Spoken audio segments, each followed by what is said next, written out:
Buenos días, mi nombre es Rodrigo Rey, soy ayudante de la cátedra, algunos ya me conocen. Hoy vamos a hablar de la fisiopatología de insuficiencia cardíaca. Les comparto mi correo electrónico para que puedan contactarme por cualquier duda. Como primer punto hay que definir si existe una única definición de lo que es la insuficiencia cardíaca. Diferentes médicos emplean definiciones y abordajes diversos. Para algunos, la insuficiencia cardíaca es una entidad que se caracteriza por la presencia de disnea y síntomas.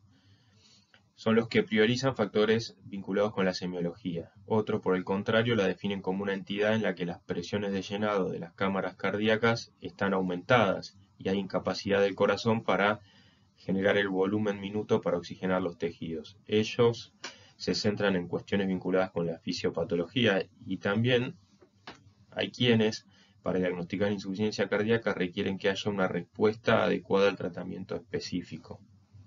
Esto significa que solamente reconoceríamos la insuficiencia cardíaca si la respuesta de los pacientes al tratamiento con diuréticos y vasodilatadores, por ejemplo, es eficaz. Hay diferentes definiciones basadas en la clínica, la fisiopatología y la respuesta terapéutica. ¿Y por qué hay tantas definiciones diversas? Bueno, tiene que ver con que no existe un estándar de oro para diagnosticar la presencia de la enfermedad. A diferencia de otras, como la diabetes, por ejemplo, cuando hablamos de insuficiencia cardíaca debemos aceptar cierto grado de subjetividad a la hora de definir la enfermedad. El diagnóstico tiene entonces un componente subjetivo, que es el síntoma, la disnea de esfuerzo, un componente objetivo, que son los estudios complementarios en los que apoyaremos el diagnóstico, y un componente retrospectivo, que es la respuesta que se evidencia ante el inicio de un tratamiento. Bueno, cuando hablamos de insuficiencia cardíaca, del diagnóstico de insuficiencia cardíaca, debemos mencionar el estudio de Framingham. En él se definieron los criterios, y es quizá el más conocido de los estudios poblacionales para caracterizar esta enfermedad. Así, entre los criterios podemos dividirlos en mayores y menores.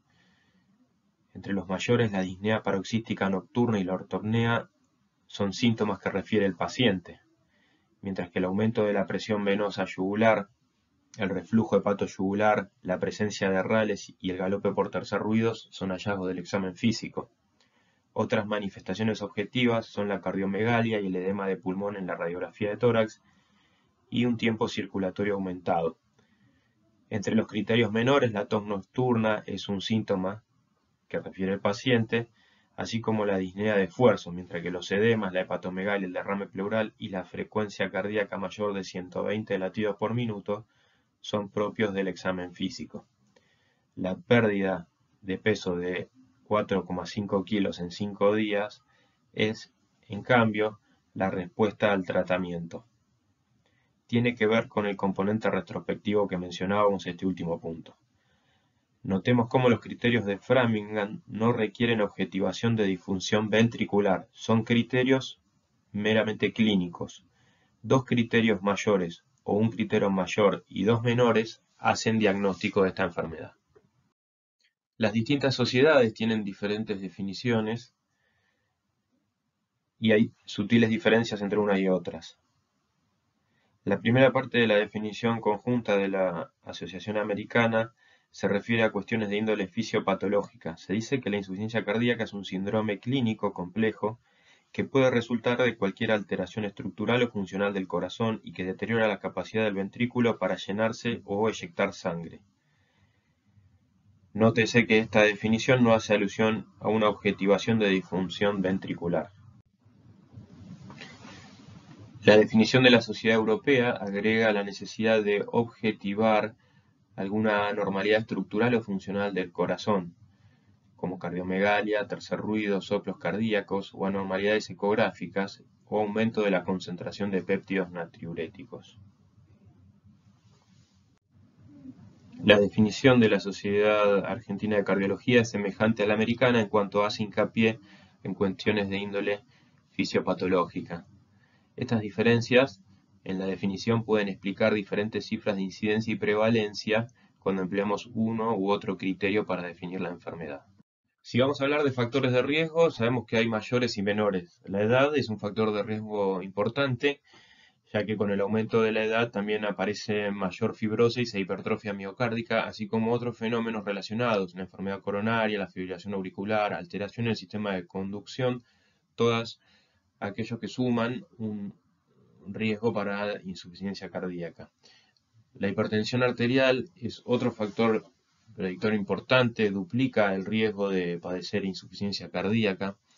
Así, para un mismo grupo etario, por ejemplo, varones de 80 años, con cifras tensionales en torno a 140, 90 de tensión arterial, el riesgo proyectado a padecer insuficiencia cardíaca es del 10%, mientras que ese mismo grupo etario, con valores de tensión arterial entre 160 y 100, el riesgo acumulado es del 28%.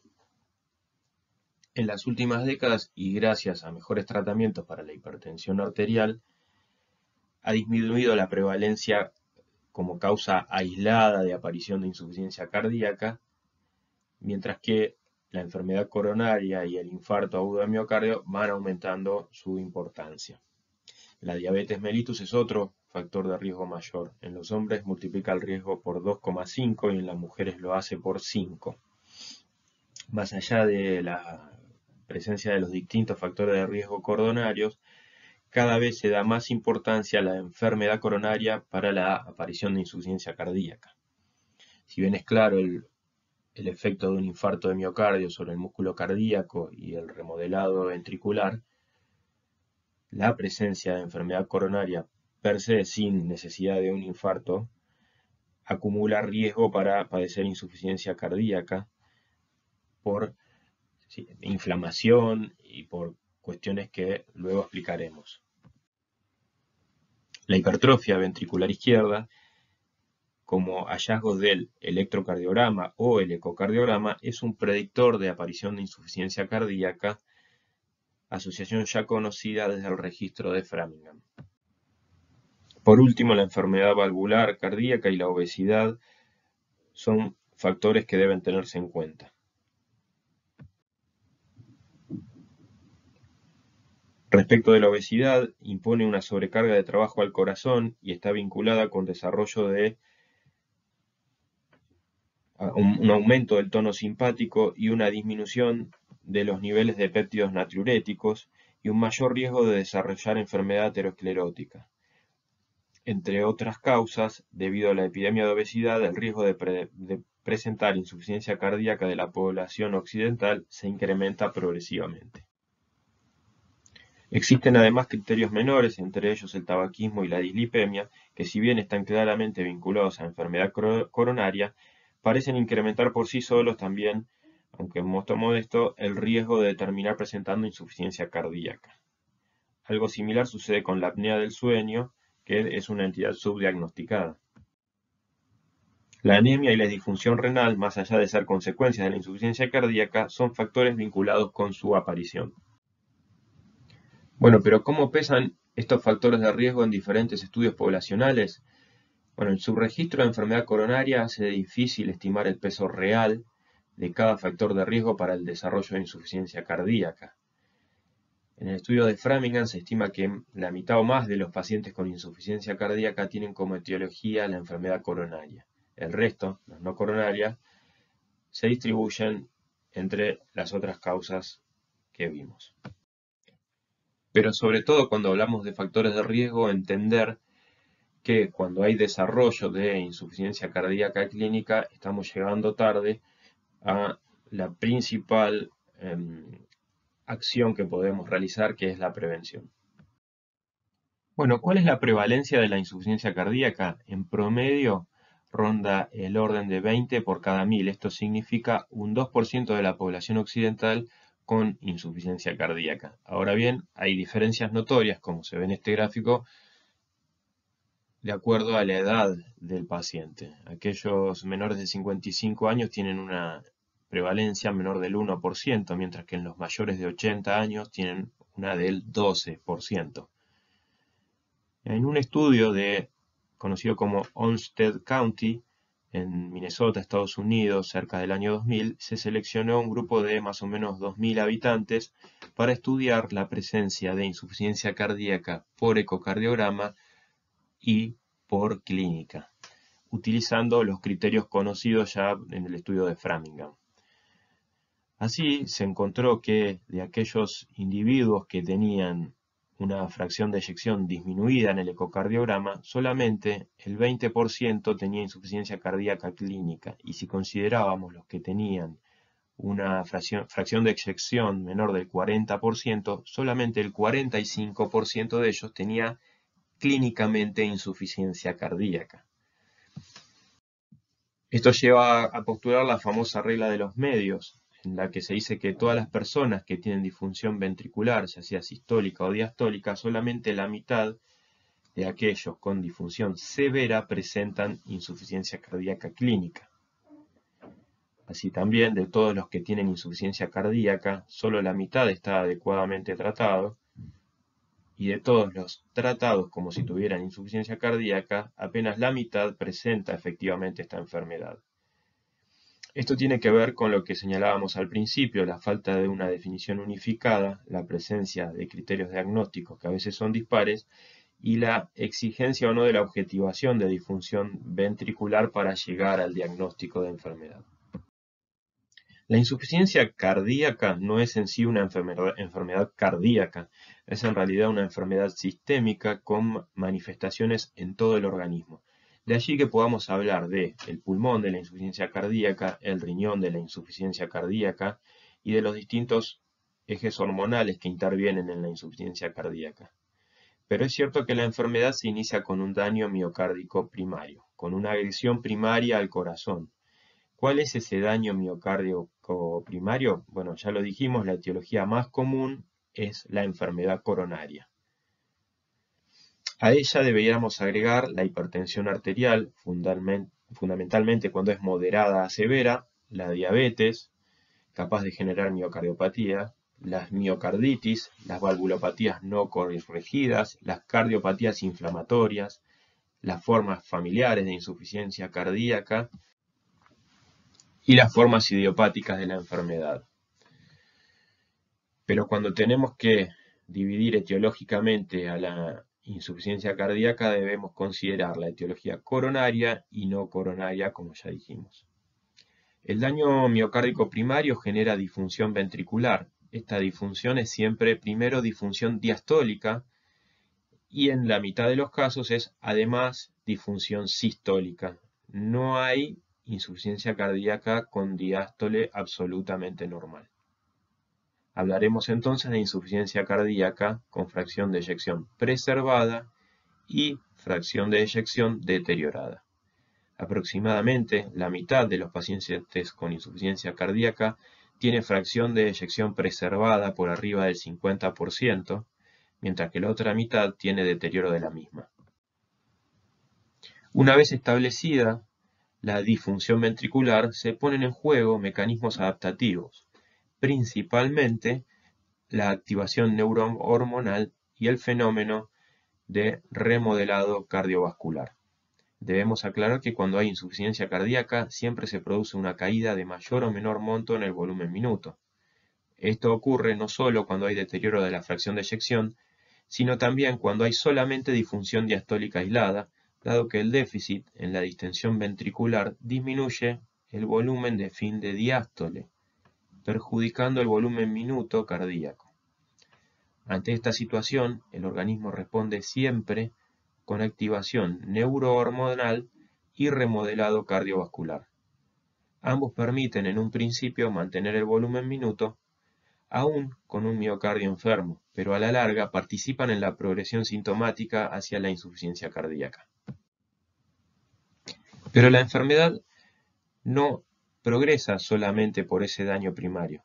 Debemos considerar en el tiempo la aparición de fenómenos conocidos como daño secundario. En primera instancia, un fenómeno de daño secundario puede llevar también a la progresión de la enfermedad.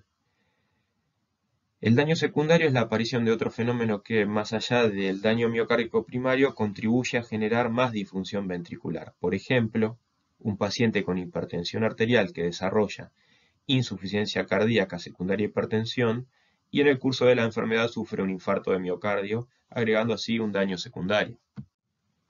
Al daño secundario también debemos sumar además la aparición de fenómenos de estrés oxidativo y de inflamación y muerte celular programada o apoptosis. Estos fenómenos moleculares se los conoce, están presentes en toda la enfermedad desde el inicio de la disfunción ventricular y quizás sean el preludio del daño miocárdico, aunque sí es cierto son más notorios en las etapas finales de la enfermedad.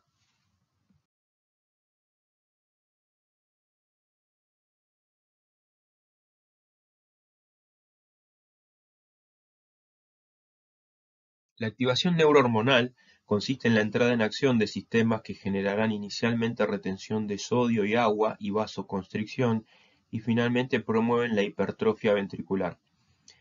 Básicamente, la activación del sistema nervioso simpático y el sistema renina-angiotensina-aldosterona. La retención de sodio y agua llevará a un incremento de la precarga y, por lo tanto, de acuerdo con la ley de Frank-Starling, mejorará la contractilidad. La vasoconstricción servirá para mantener la presión de perfusión en los órganos periféricos. La hipertrofia tenderá a normalizar después el estrés parietal. Recordemos que cuando hay daño miocárdico primario, el ventrículo sufre sobrecarga de presión o de volumen, y que, de acuerdo con la ley de Laplace, la tensión parietal sistólica o estrés parietal es igual a presión por radio sobre el doble del espesor. Siempre que hay daño miocárdico primario, hay sobrecarga de presión o de volumen, o ambas. Si se incrementan la presión o el volumen y por lo tanto el radio intraventricular, hay un aumento del estrés parietal. El incremento del espesor, la hipertrofia, es un mecanismo que lleva a normalizar el estrés parietal y por tanto a disminuir el consumo miocárdico de oxígeno en un principio. Gracias al incremento de la precarga, la vasoconstricción y la hipertrofia es que se puede mantener un volumen minuto que sea adecuado, al menos en condiciones de reposo. Pero sostenida la activación neurohormonal en el tiempo, los mecanismos que inicialmente fueron beneficiosos terminan siendo perjudiciales. La retención hidrosalina lleva a un estado edematoso y la vasoconstricción persistente significa un incremento en la poscarga y por tanto un deterioro en la contractilidad. El estímulo simpático sostenido genera la aparición de fenómenos isquémicos y arrítmicos, así como también un agotamiento de la fibra por depresión de sus reservas energéticas. A su vez, la hipertrofia, que en un momento había sido útil, genera un distanciamiento entre los capilares, disminuyendo la efectividad de la oxigenación tisular a nivel miocárdico, lo que vuelve a incrementar el estrés parietal. Por último, se potencia la cascada inflamatoria con activación de citoquinas y apoptosis.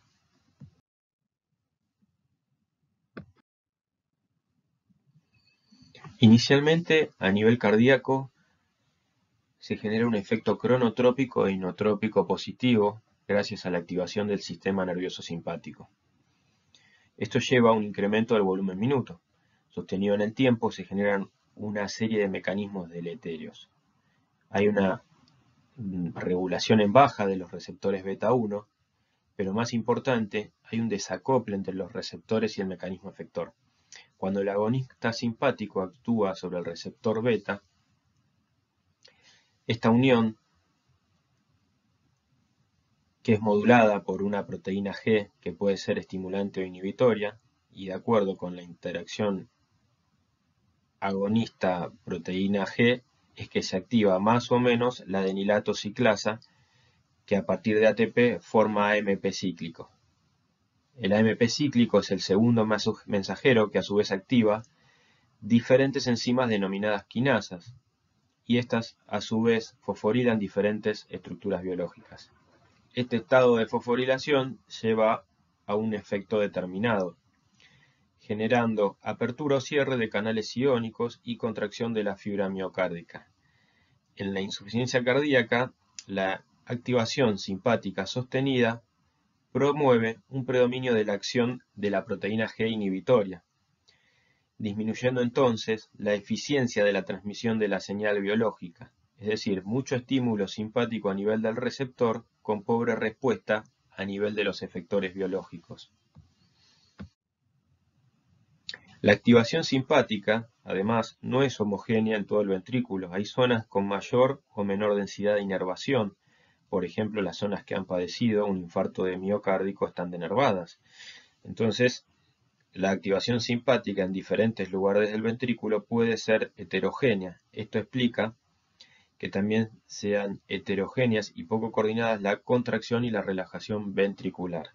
Este fenómeno se conoce como disinergia y perturba la eficiencia mecánica de un ventrículo ya sobreexigido para sus posibilidades.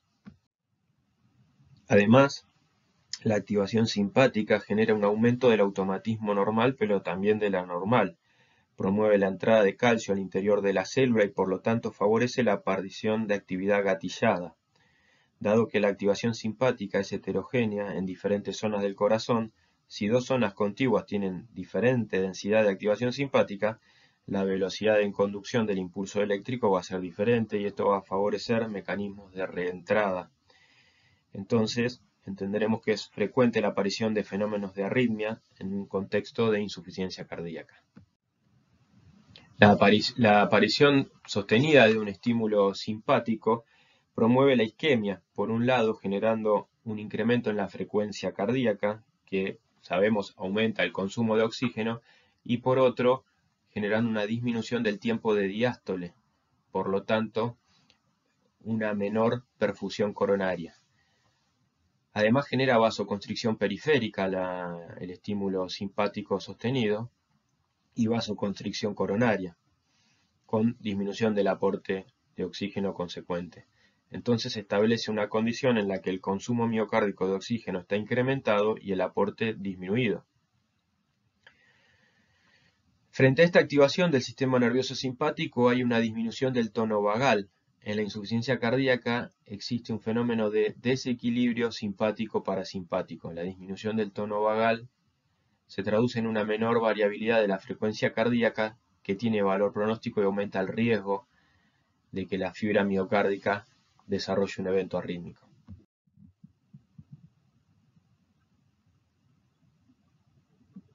Bueno, como sabemos hay un sistema de renina-angiotensina sistémico o general. La renina producida en el riñón actúa sobre el angiotensinógeno formado en el hígado generando angiotensina 1. La angiotensina 1, debido a la acción de la enzima convertidora, termina transformándose en angiotensina 2. Pero también debemos recordar que además existen sistemas locales y en distintas partes de la economía están presentes los componentes de este sistema. De allí entonces que haya sistemas en los vasos, en los pulmones, las gónadas, el sistema nervioso y en el propio corazón.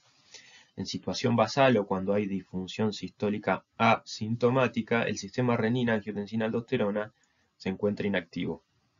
Por su parte, los diuréticos lo activan. Esta es la razón por la cual no hay que indicar diuréticos a pacientes asintomáticos. Los diuréticos en este caso promoverán mayor activación neurohormonal y por tanto progresión de la enfermedad, un efecto que no es el buscado. Los sistemas locales, en cambio, se encuentran activos aún en fases asintomáticas. A nivel del sistema nervioso central, la angiotensina 2 promueve activación del tono simpático. Y habíamos señalado anteriormente que el sistema nervioso simpático genera activación del sistema renina-angiotensina. Vemos que este círculo se completa en un modo de retroestimulación positiva conjunta. De manera que estos dos sistemas vasoconstrictores se autoalimentan en forma positiva. Los vasoreceptores carotídeos en condiciones normales detectan el aumento de la presión intravascular e inhiben el tono simpático. En la insuficiencia cardíaca, aun cuando haya retención hidrosalina, hay también una disfunción de los vasoreceptores y esto genera que no haya inhibición de la retención hidrosalina. Entonces hablamos de disfunción de vasoreceptores. A nivel cardíaco, la activación de la angiotensina 2 promueve hipertrofia y está claramente vinculada con el remodelado. La angiotensina 2 es un fuerte estímulo arrítmico, al igual que la noradrenalina, y genera vasoconstricción coronaria, promoviendo fenómenos isquémicos.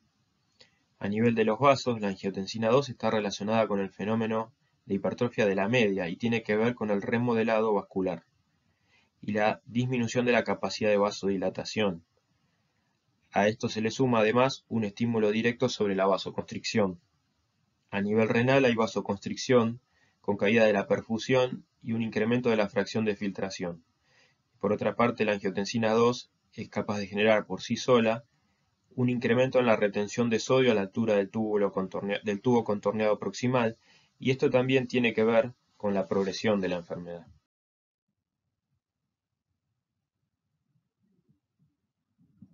La aldosterona es producida a nivel de la corteza suprarrenal.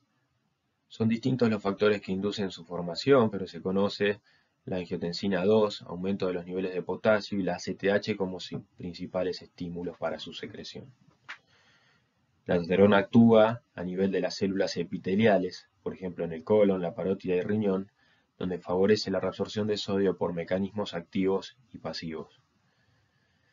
Para generar estos efectos a nivel del sodio, la hormona interactúa con un receptor mineralocorticoide. Esta interacción genera alteraciones a nivel del núcleo celular con efectos sobre la transcripción génica y necesita de la síntesis proteica. Este mecanismo de acción de la aldosterona se denomina genómico. El mecanismo de acción no genómico actúa directamente sobre los canales de potasio y otros minerales para regular el tono vascular. Así, cuando pasamos de la posición supina a la de pie, bruscamente se produce una caída de la presión arterial, hay un aumento rápido en la producción de aldosterona a nivel extraadrenal. Y por mecanismo de acción no genómico, la aldosterona genera vasoconstricción en forma directa. Según su sitio de acción, se conocen acciones cardiovasculares y extracardiovasculares. Entre estas últimas, la retención de sodio que genera edemas y aumento del intravascular, la pérdida de potasio y magnesio que favorece arritmias, la regulación en más del sistema a nivel del sistema nervioso central, del sistema simpático, decía, a nivel del sistema nervioso central, y la sensación de sed con la búsqueda de agua y sal que induce en el paciente. A nivel cardiovascular, el aumento del tono vascular, basado en el aumento de los receptores para angiotensina 2 y la disminución de la síntesis de óxido nítrico a nivel local, son potentes vasoconstrictores. Al mismo tiempo, la disfunción de los vasoreceptores libera el tono simpático a nivel central.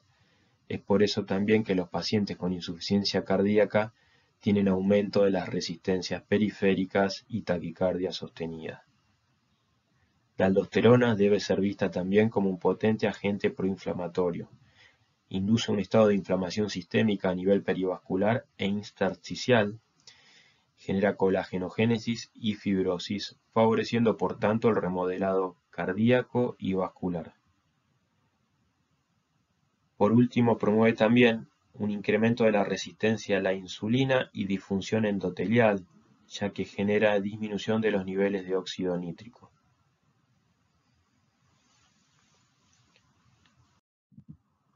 El fenómeno de escape a la aldosterona tiene que ver con un aumento en la producción de aldosterona en los pacientes tratados crónicamente con inhibidores de la enzima convertidora. Las razones son varias. Cuando un paciente es medicado con un inhibidor de la enzima convertidora angiotensina, al disminuir la producción de angiotensina 2 también lo hace la producción de aldosterona. Sin embargo, luego de un tiempo los niveles de aldosterona vuelven a subir. Esto tiene que ver en principio con el escape de angiotensina 2, ya que la reducción de sus niveles lleva a un aumento reflejo en la producción de renina. Este aumento sobrepasa el efecto inhibidor de la enzima convertidora y por lo tanto los niveles de angiotensina 2 y los de aldosterona tienden a incrementarse con el tiempo.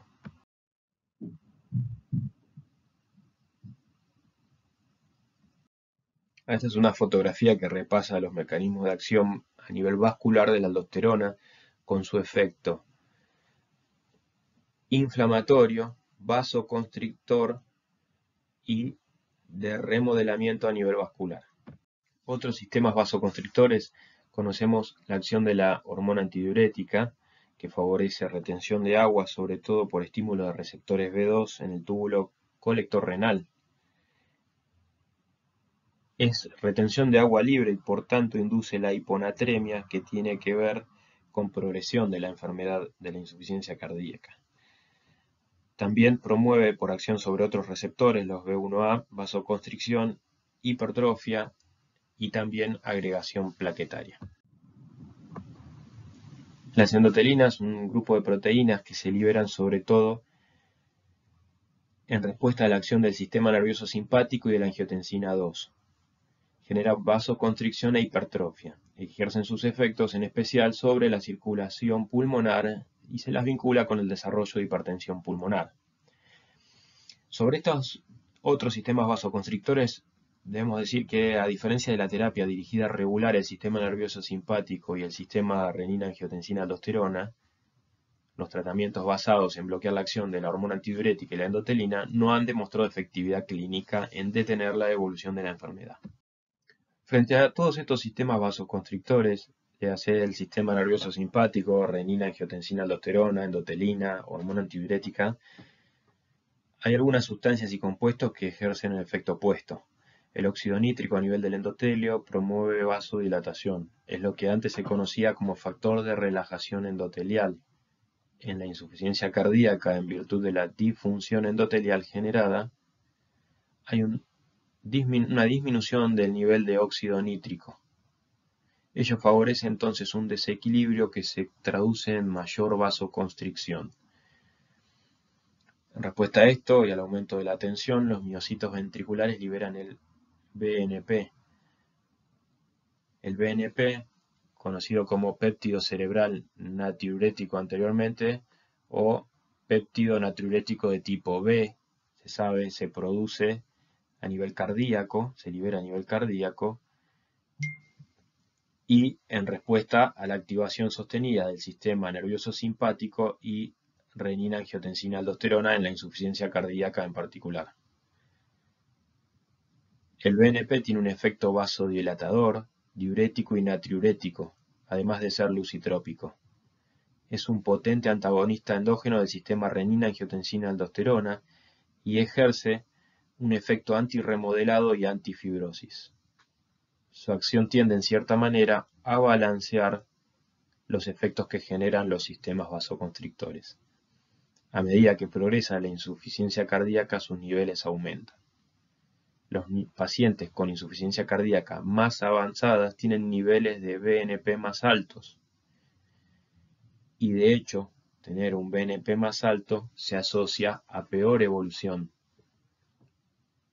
lo que habla de que en estadios finales predominan los efectos nocivos por sobre la protección que puede otorgar el BNP. En los últimos años se ha dado cada vez más importancia a la inflamación como punto central en la enfermedad. Podemos decir que existe un verdadero círculo vicioso si entendemos que el síndrome de insuficiencia cardíaca surge fundamentalmente a partir de enfermedad coronaria, síndrome metabólico y factores de riesgo como hipertensión, diabetes y lipemia.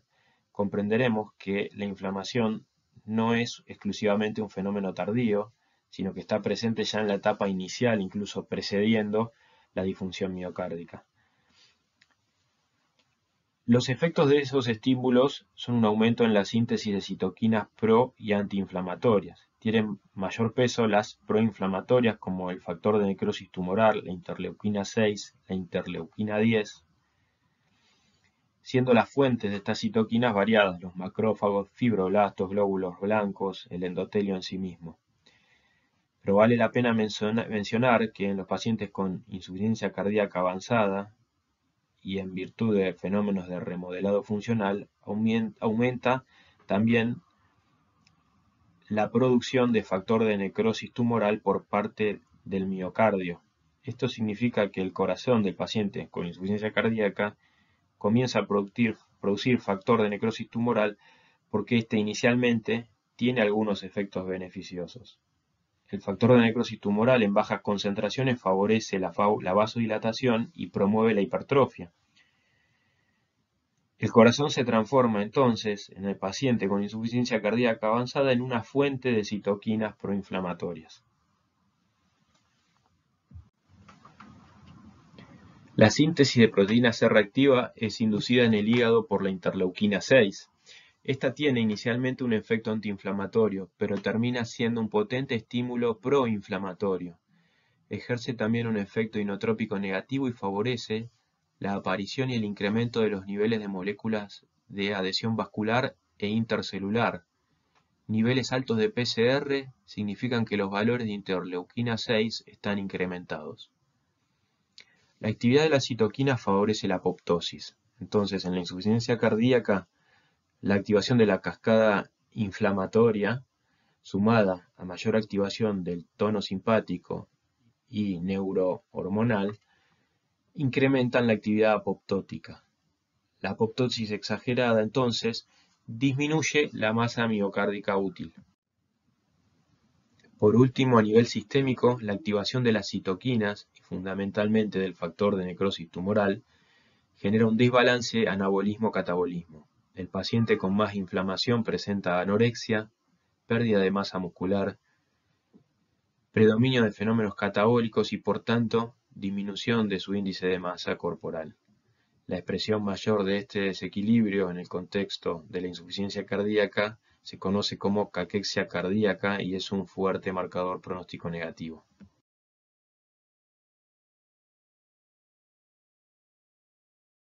Sabemos que el calcio interviene directamente en la contractilidad muscular.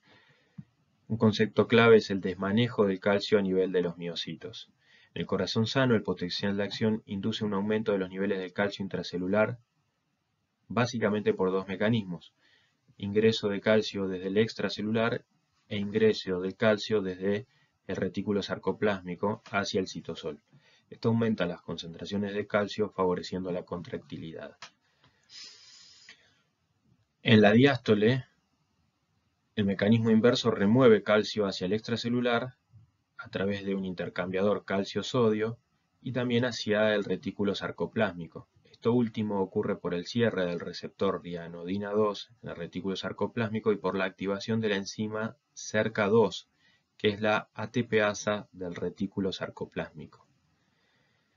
En la insuficiencia cardíaca se ha visto, entre otras cosas, alteraciones a nivel de la ATPasa del retículo sarcoplásmico, que es responsable del 70% de la movilización del calcio intracelular.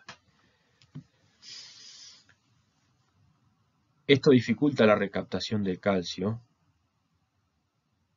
básicamente generando una alteración en la relación fuerza-frecuencia. En condiciones normales, cuando aumenta la frecuencia de estimulación, también aumenta la contractilidad de la fibra miocárdica, pero en los pacientes con insuficiencia cardíaca los niveles de calcio intracelular aumentan, pero carecen de un manejo adecuado, resultando en un desacople entre fuerza y frecuencia, lo que hace que esto se traduzca en un mayor deterioro en la contracción. El remodelado hace referencia a todos los cambios morfológicos que sobrevienen a una anoxia puntual. Es más conocida la modificación estructural que sufre el miocardio luego de un infarto de miocardio, con aumento de la matriz extracelular y alteración de los miocitos, que alteran finalmente la conformación macroscópica del ventrículo como punto final. Pero también hay un remodelado, un fenómeno de remodelado, que no necesita padecer un infarto agudo de miocardio. Toda insuficiencia cardíaca padece de inflamación, activación de cascadas neurohormonales, activación del simpático, todos fenómenos que van provocando un remodelado ventricular. Y esto finalmente conduce a un aumento de espesor o aumento de volumen del ventrículo izquierdo. Será mayor el aumento de espesor si las cargas se hacen en favor de la presión, con aumento notorio de la poscarga, o será mayor la dilatación si las cargas se hacen en favor del aumento de volumen, como ocurre en la insuficiencia aórtica, por ejemplo. El remodelado no es solo a nivel del miocardio, sino que también a nivel vascular periférico hay remodelado. Hay disfunción endotelial, hipertrofia de la media, proliferación de la íntima, todos son fenómenos de remodelado que terminarán generando disminución de la capacidad de vasodilatación periférica, también coronaria, cerebral y renal, aumentando también la poscarga que empeorará las cosas a nivel del miocardio. El aumento de los volúmenes ventriculares traducirá en hipoperfusión subendocárdica, aumentando así el estrés parietal, y además se alterará la forma elíptica normal del ventrículo por una forma esférica, que esto tendrá también como corolario el detrimento en la capacidad contráctil del ventrículo a nivel macroscópico. Bueno, esta gráfica resume un poco cómo es el tratamiento escalonado de la insuficiencia cardíaca. Los pacientes con estadio A son aquellos que tienen un alto riesgo, pero no tienen alteraciones estructurales ni síntomas, alteraciones estructurales a nivel del corazón, ni síntomas de insuficiencia cardíaca. Esto incluye a aquellos pacientes con hipertensión arterial, diabetes, enfermedad coronaria conocida, o exposición a drogas cardiotóxicas o antecedentes familiares de cardiomiopatías. En ese punto hay que reducir y tratar los factores de riesgo, sobre todo hipertensión, diabetes, dislipemias, los modificables, digamos. En el estadio B hay alteraciones estructurales, pero no hay síntomas. Este grupo incluye los pacientes que tienen hipertrofia ventricular, un infarto previo, disfunción sistólica del ventrículo izquierdo, una alteración valvular cardíaca. Estos pacientes se benefician de la inhibición del remodelado cardíaco. Algunos, sobre todo si tienen enfermedad coronaria, quizás se beneficien del agregado de beta bloqueantes. Los pacientes dentro de la categoría C tienen o han tenido síntomas de insuficiencia cardíaca y todos se favorecen con el agregado de inhibidores del remodelado, como los inhibidores de enzima convertidora y los beta bloqueantes. Y los pacientes en la etapa D tienen síntomas graves y requieren tratamiento en hospitalización. El tratamiento no es el objetivo de esta clase, pero vemos cómo los factores que hemos mencionado durante la clase son puntos para elegir cuándo y dónde tratar a los pacientes que tengamos a nuestro cargo. Bueno, esto ha sido todo, les dejo un saludo y cualquier cosa pueden contactarse vía mail por cualquier duda. Hasta luego.